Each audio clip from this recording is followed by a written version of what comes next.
Exactly 100 years ago, this date, on March 5th, 1860, Abraham Lincoln paid his only visit to the city of Hartford. In commemoration of this event, Channel 3 presents Lincoln in Hartford. Your host is Dick Bertel. April 15th, 1865. The place, Washington, D.C. The house, a home of little distinction that is remembered in history as the place where Abraham Lincoln died. That night, through the long hours of anguish and grief, men and women waited in the street and stopped their talk whenever the door to the Peterson house opened.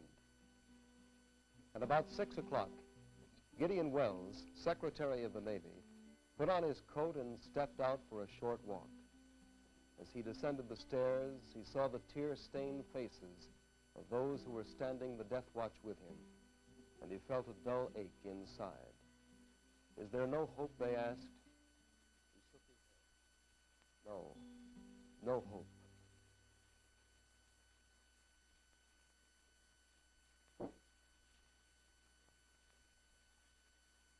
Mr. Welles, is it true Mr. Lincoln is really dying? It's true. But why? Why Mr. Lincoln? They say it was an actor who shot him. John Booth, a vain, mediocre actor, making sure that history remembers him. They'll give many reasons for it in years to come, but the plain truth is, small men hate greatness. Don't I know you? You may have seen me in Hartford. I was a newspaper man there when you worked for the evening press. It's funny. I joined the Wide Awakes just before Mr. Lincoln came to Hartford, 5 years ago. Now? Yes, now. A lifetime in 5 years. I've often asked myself whether any of us really recognized greatness when it was among us then. The seed was there, and later events brought it to fruition. Hartford, the Wide Awakes, March 1860. Did you know that Mr. Lincoln once said that his Eastern trip was responsible for his later election to the presidency? I remember, although we had only heard of him through the debates with Douglas, how eager we were to see him. The speech was scheduled for Friday, March 2nd, and then the postponement. The controversial Springfield lawyer would not appear until the 5th. Well, it gave you Wide Awakes better chance to get organized. Those were wonderful days. Change was in the air, and no one was more eager to help it along than the Wide Awakes. As you know, Mr. Lincoln was scheduled to speak here last evening, but a change in plans forced him to reschedule his talk for this coming Monday night. This is an advantage for us, since now we have plenty of time to organize a rally for him afterwards. Now, as you know, our Constitution states that each member shall supply himself with a glazed cap and cape, and shall pay into the Treasury the sum of 75 cents, which entitles him to the use of a torch for the parade. Now, we will form outside City Hall.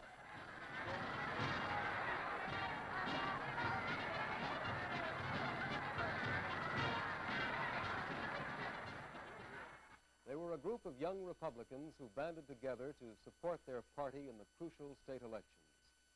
They were without a name until the noted Kentucky abolitionist Cassius M. Clay spoke in Hartford on February 25th, 1860, just a few days before Mr. Lincoln's visit. A torchlight procession was formed by these young Republicans to escort Clay from Mayor Allen's house to the City Hall. As the procession passed Talcott and Post's dry goods store at the corner of Pratt and Main Streets, several clerks from the store procured squares of black cambric cloth to protect their clothing from the oil which dripped from their torches. Taking their place in the parade, they draped the cambric around their shoulders and hats. The marshal of the parade, favorably impressed by their appearance, placed them at the head of the procession. It was then suggested that a company of men be organized and dressed in like outfits to serve as a Republican marching organization. On Saturday, March 3rd, A group of 36 men met at the club headquarters on the 3rd floor over Buck's Drug Store on Main Street, one door north of the Phoenix Bank. A constitution was adopted and officers elected. I have here a new type of torchlight developed by Leonard Pitkin. As you see, the oil reservoir is suspended from the frame in such a way as to allow it to swing in any direction. All in favor of adopting it as our official torch signify by voting aye. Aye! Opposed? Good. Now, one more thing, and an important one. We have elected officers, adopted a constitution, and elected members. Yet we have no name. Are there any suggestions? Well, Tom, this morning, William Fuller of the Current referred to us as the Wide Awakes. And I think that's as good a name as any. Describes our attitude pretty well. I make a motion we adopt the name Wide Awakes. Good. All in favor of adopting the name Wide Awakes signify by voting aye. Aye!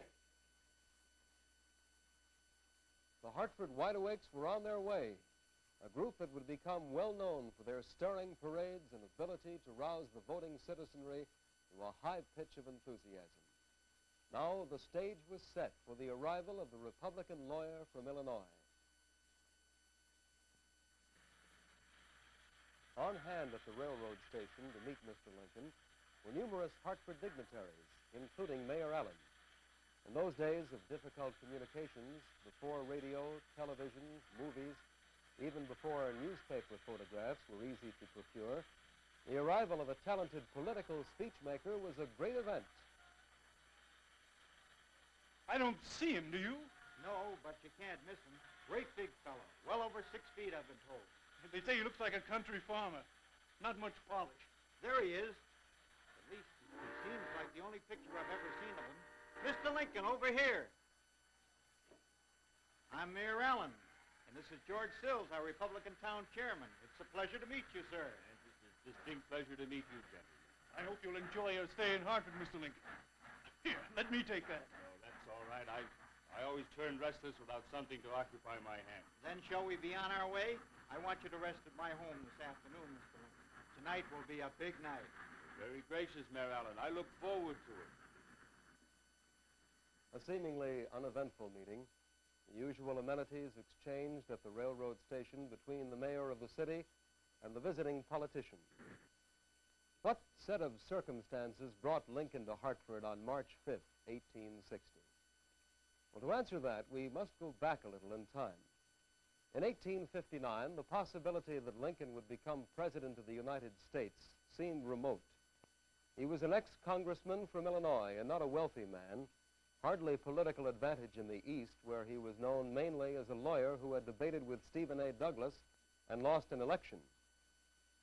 In addition, Lincoln the father was plagued by the knowledge that his son Robert had failed practically all of the entrance examinations for Harvard and was now at Phillips Academy in Exeter, New Hampshire, preparing for the examinations a second time. Lincoln did not think this a small or trifling matter and was anxious to find out firsthand what progress the son was making. In October 1859, he received an invitation to speak at a public lecture series being held at Henry Ward Beecher's Plymouth Church in Brooklyn. He was delighted. He could visit Robert and perhaps enhance his own reputation in the East, all at the same time. He asked for $300 and accepted $200 with the stipulation that he be allowed to give a political talk. In view of this, the location for the speech was changed to Cooper Institute, and an admission charge was established. Lincoln bought a new suit of clothes, possibly as a concession to Eastern elegance, as against the plainer aspects of the Midwest, arrived in New York on the appointed day, had his photograph taken by the celebrated Matthew Brady, took a streetcar to the Cooper Institute on the East Side, and calmly delivered a speech that has been credited with winning him the presidency of the United States. Hurrah for the choice of the nation, our chieftain so brave and so true. We'll fight for the great Reformation, for Lincoln and liberty too. We'll go for the son of Kentucky, the hero of Hoosierdom true. The the pride of the suckers so lucky, for Lincoln and liberty too, for Lincoln and liberty too. They'll find what by felling and mauling our rail-maker statesmen can do, for the people are everywhere calling for Lincoln and liberty too. Then up with your banner so glorious, the star-spangled red, white, and blue. We'll fight till that banner is victorious, for Lincoln and liberty too, for Lincoln and liberty too.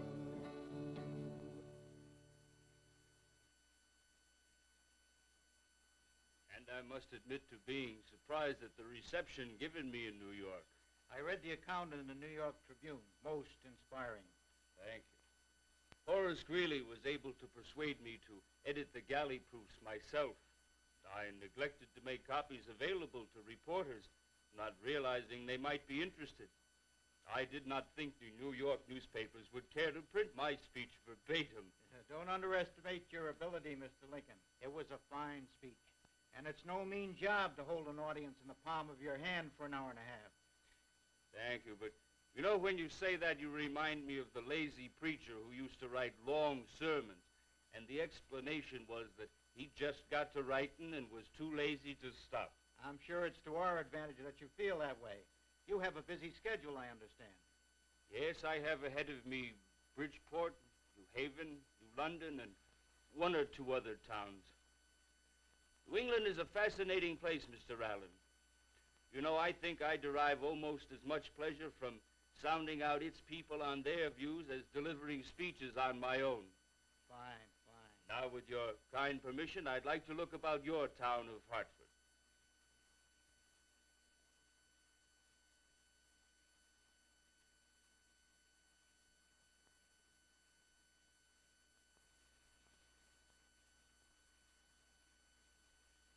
While walking up Asylum Street that afternoon, Mr. Lincoln, an avid book lover, paused at the bookstore of Brown and Gross on the southwest corner of Asylum and Main Streets. It was there that I met him for the first time. Having seen photographs of him and being interested from an editorial point of view, I engaged him in conversation. After complimenting him on the Cooper Institute speech, which was by now quite famous, I asked whether or not he would speak again as broadly on the subject of slavery. He answered yes, and added, "But I find it difficult to make so many speeches before reading audiences who have already seen my ideas in print." I replied that the printed word could not replace the feeling that attended a live speech, and I was right. Yes, I was right. City Hall in Hartford was crowded to overflowing with a curious audience who applauded politely when Mr. Lincoln rose to speak and cheered wildly when he had finished. City Hall was located on Market between Temple and Kingsley Streets, and it was indeed an overflowing audience that greeted Abraham Lincoln, the tall, gaunt figure who had taken New York by storm the week before. He spoke for over 2 hours from notes he had made on 2 small sheets of paper. As reported in the Current the next morning, the subject of the speech, which Lincoln himself considered second only to the Cooper Institute talk of his Eastern tour, was the question of slavery philosophically discussed. Probably the loudest applause followed this passage. Now, what is the difficulty? 1/6 of the population of the United States is slaves. 1 man in every 6, 1 woman in every 6, 1 child in every 6 is a slave. Those who own them look upon them as property and nothing else. The cash value of these slaves, at a moderate estimate, is $2 billion. This amount of property value has a vast influence in the minds of its owners, very naturally. The same amount of property would have an equal influence upon us if owned in the North. On the other hand, the free states carry on their government on the principle of the equality of men. We think slavery is morally wrong and a direct violation of this principle. We all think it is wrong. Every man, black, white, or yellow, has a mouth to feed and 2 hands with which to feed it.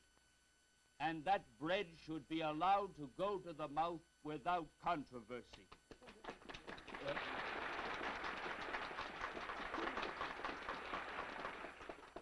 Some men would make it a question of indifference, neither right nor wrong, merely a question of dollars and cents.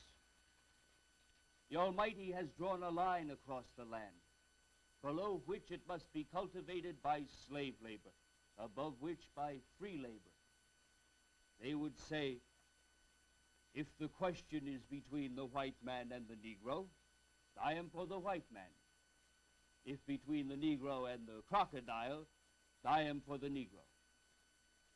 There is a strong effort to make this policy of indifference prevail, but it cannot be a durable one. A don't care policy won't prevail, for everyone does care.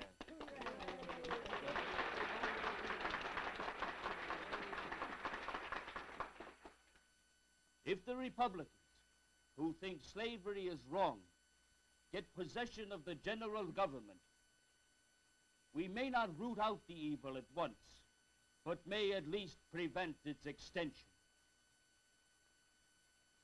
If I find a venomous snake lying on the open prairie, I seize the first stick and kill it at once. But if that snake is in bed with my children, I must be more cautious. I shall, in striking the snake, also strike the children, or arouse the reptile to bite the children. But if the question is whether to kill it on the prairie or put it in bed with the children, I think we'd kill it.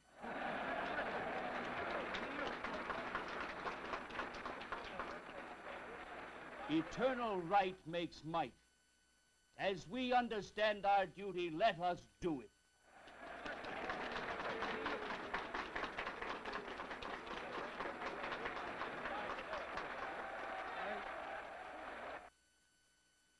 As Lincoln left the hall amid great applause, he forgetfully left his notes upon the speaker's table. A young reporter picked them up, and thus they were preserved for posterity. Abraham Lincoln was not at this time an announced candidate for the presidency. This was a prelude, but one in which the theme of the future could be strongly heard. Of the conviction with which Lincoln spoke, the Current said, "There could not have been even a 10-year-old boy in that crowd at City Hall who did not leave the room satisfied that Mr. Lincoln was right and had argued his points man fashion." And from the evening press, he is an effective speaker because he is earnest, strong, honest, simple in style, and clear as crystal in his logic. As Lincoln and Mayor Allen pushed their way through the throng outside City Hall, they found a procession of 1,000 marchers being formed, led by the Wide Awakes. The Hartford Cornet Band was playing. Within a short span of time, the procession was underway. North up Main Street it wound, past the old State House, amid crushing crowds of admirers and curiosity seekers, while brass band music blared forth and wild cheering echoed in the night. About 20 to 30 young men with glazed black caps and capes and swinging torchlights joined the group. For them, it was to be the first procession of the newly organized Hartford Wide Awakes. Tonight, Mr. Lincoln, as you can tell, we all agree with you completely. Thank you, young man. Tell me, why the strange costume? These, Mr. Lincoln, are known as the Wide Awakes. They will represent us at all our future political gatherings. Fine idea. The Wide Awakes. I gather they agree the price of liberty is eternal vigilance, eh? Yes, I like that idea very much. Yes, a fine idea. Within weeks, their numbers would swell to several hundred. And on July 27th, over 2,000 Wide Awakes from Hartford and from cities as far away as Newark would parade the streets of Hartford in torchlight procession. Soon, Republican clubs all over the country would be adopting the Wide Awake's name. And one of the most colorful and potent political forces in our campaign history would be in full swing. Exactly 1 year to the day, these few young men in Hartford, with their homemade oilcloth uniforms, escorting Lincoln to Trumbull Street, would escort him down Pennsylvania Avenue to the inaugurated President of the United States. And there on